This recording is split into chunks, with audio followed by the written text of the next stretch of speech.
yun. Buti na lang. Woo! And we are back with another video. Mapapa-good morning ka sa gabi na ito.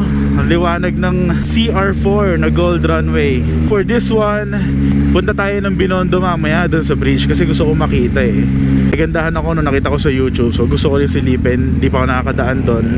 And syempre, try natin ibukas patay yung ilaw natin kung gaano kalakas ang CR4 compared doon sa stock. Okay, so turn off muna natin. Ito yung stock light. Yan. Hindi ko alam kung malinaw yung video ko ngayon kasi first time ko maggabi. Ewan ko kung anong performance ito sa GoPro. Pero yung ISO naman ito naka 3200. So sana okay. So on natin. Yeah, I think this is already 100%. Tingin ko mababa yung buga. Dapat mamayang mga 10 to 11 para ride natin. May basketball kami. Kaso na-cancel daw yung game. Nagbaha doon sa court. So silipin na lang natin kung anong ganap doon. Baka may tao pa.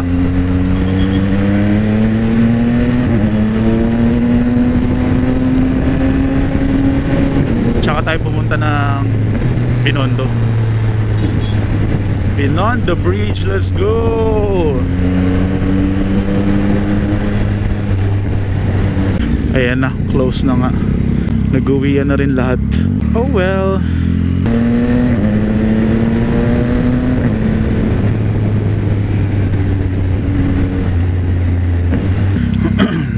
Di ko alam yung daan, so i-waste na lang natin.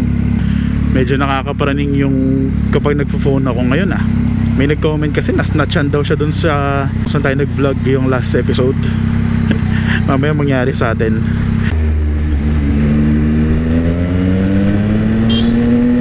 Ah, may pa-flashing light. Passing light pala. At yung pinaka gusto kong feature dito sa totoo lang, wala naman ako masyadong paki doon sa ibang features niya na yung modes nagbi-blink or nag-alternate. Hindi naman tayo police. At saka di rin natin magagamit yun, alam ko bawal. Pero itong passing, ito talaga maganda.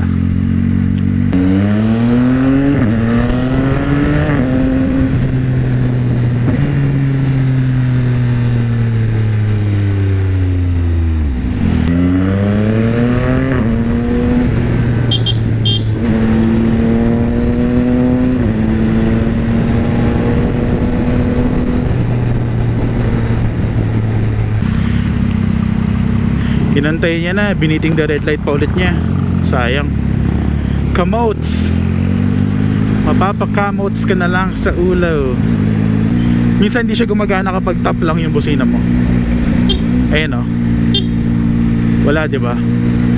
Pero kapag press mo siya ng mga 0.4 milliseconds siguro, 4 milliseconds, ayan, gagana naman siya. Whew. You know, solid monster.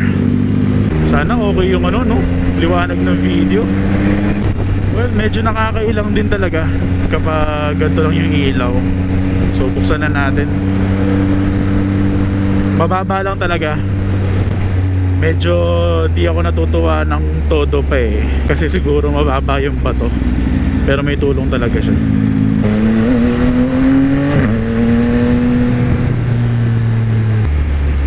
Oh.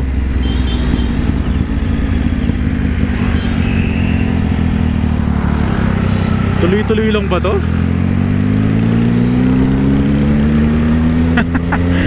Sabi sa inyo, di ako dumadaan dito.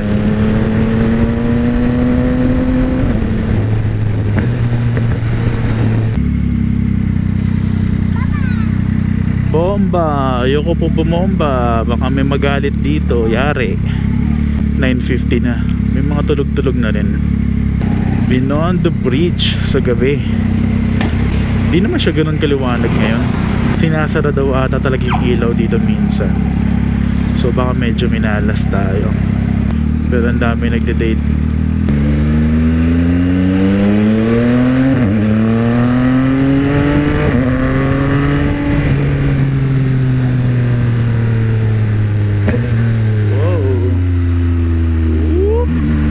may nakatambay na pulis dito. Oh, tambay-tambay.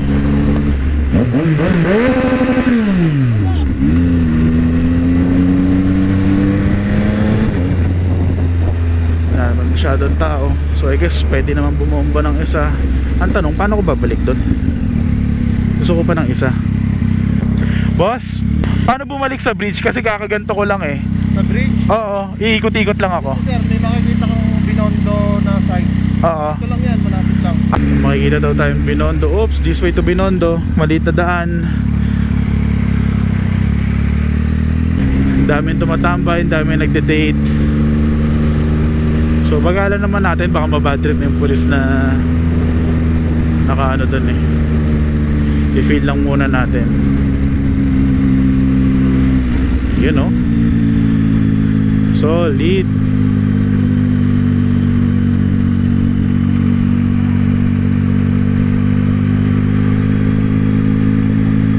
Mas maganda to kaysa dun sa last episode natin na bridge. Mas maporma siya, sumasabay sa ibang bansa. Pwede kang rumatrat ng konti, no? Freeway siya. Enjoy mo ng konti.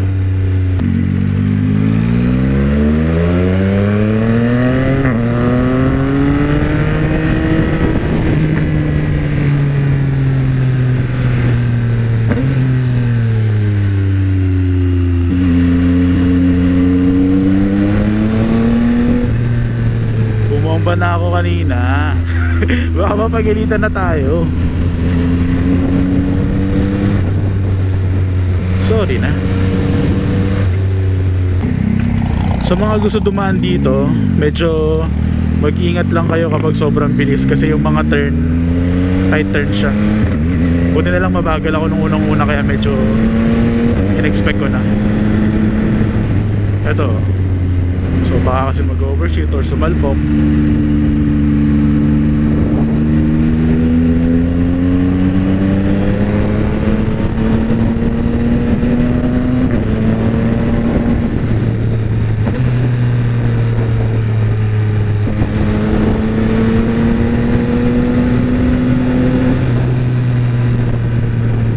So maaga-aga pa, hindi pa tayo nakakatagal. Punta muna tayo MOA. Tayo mag-ikot-ikot. Gusto ko sana mag Starbucks eh, kaso baka di tayo makatulog. Yung kape pa naman no, may epekto na sa akin ngayon. Dati hindi eh, iniinom ko lang yan kasi masarap.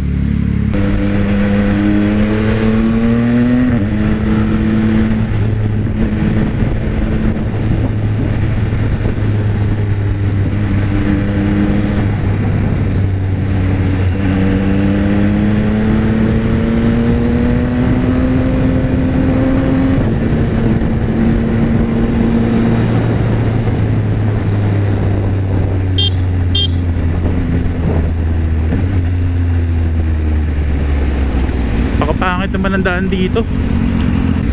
Pwede ka mag-review ng suspension eh.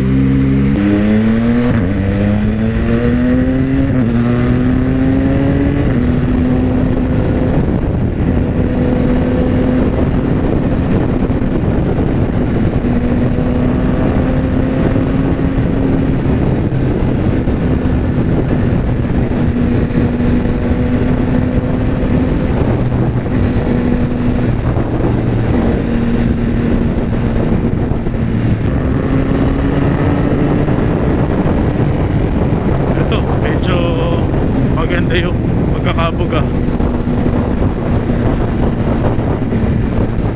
Yung range nga lang niya talaga masyadong nasa lupa. Bukod doon mukha namang okay overall.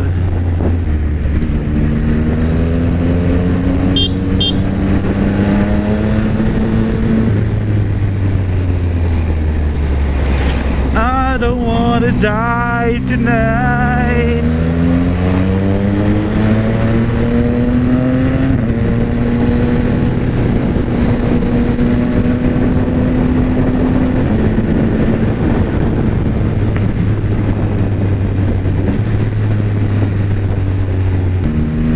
Liwanag na dito. Ba't doon hindi? Dito lang kinaya ng budget.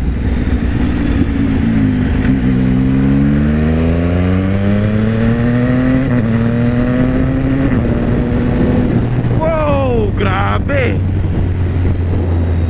Ang taas nun! Buti na lang nasa control pa tayo. Pero wala naman nangyari sa motor natin. Ang taas lang, nagulat lang ako, di ako ready. May nagtanong sa isang video natin kung kumusta daw yung init nito, yung heat na nararamdaman ko sa legs.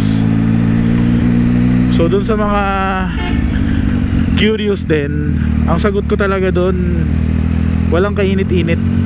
Kasi drinave ko na to nang naka-short ako. Kayang-kaya.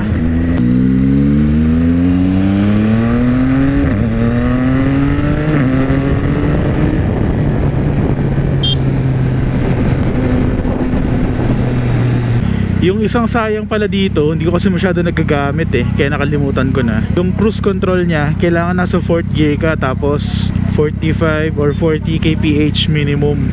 Ang weird nung nasa 4th gear ka, tapos ganun yung takbo mo. Trinay ko na sa 3rd gear, ayaw. So parang weird na nandun pa yung cruise control. Grabe to oh. Anyway, yun nga, yung cruise control parang nandyan na eh. Sana pwede siya sa lower speeds. Kasi sa S1000R daw, pwede siya sa kahit 40 lang takbo mo 2nd gear. Isa kasi ganung drive lang yung gusto ko na. Ito, pwede pa natin i-try 3rd gear na 40. Ayan o, ayaw. Pero kapag in-up ko, pwede ba tayo ipilit natin mag-up? Ayan, 40. O diba? Ayaw din. O 45. Yan, 45 nga. So ang weird diba? 4th gear ka tapos yung takbo mo ganito lang. Third gear man lang sana. Pero ang pinakamaganda dyan mga 2nd gear 40. Yan, kasi kapag gusto mo ng ganito lang, cruising, cruise control. Ayan. Ayan yung medyo parang medium yung lakas. Todo na natin. Tingin ko talaga wala namang magaganto.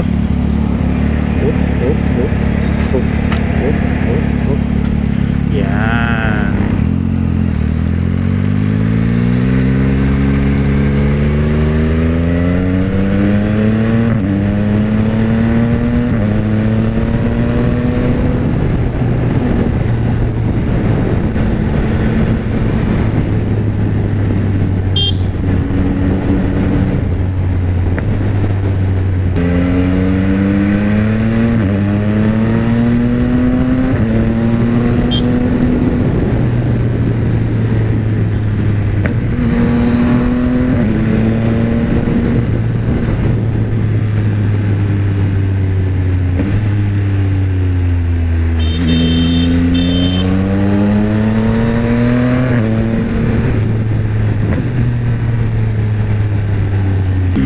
Okay, so I guess this is where we end the video.